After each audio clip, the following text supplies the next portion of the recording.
पटांचं मार्गदर्शन असल्यास शेतकरी बोलत नाही, शेतकऱ्याची पिके बोलतात. कारण आम्ही आतापर्यंत याला 2-3 ड्रिचिंग केलेली आहे आणि एक पण फवारणी झालेली नाही. आतापर्यंत कंडिशन हळदीची चांगली आहे. आता इथून समोर काही औषध घेऊन यायची, त्यामुळे आतापर्यंत ठीक आहे.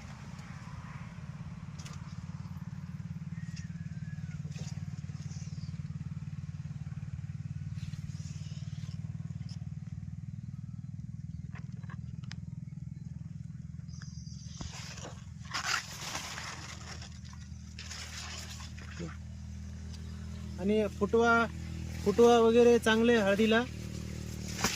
इथून समोर अजून फुटव्यासाठी औषध वगैरे घेऊन येऊ. किसान कृषी केंद्र चारठाणा इथं त्यांचं दुकान आहे. कुठल्याही शेतकऱ्यांना लागत असेल औषध, ड्रिचिंग, खत वगैरे तर जाऊन घेऊ शकता.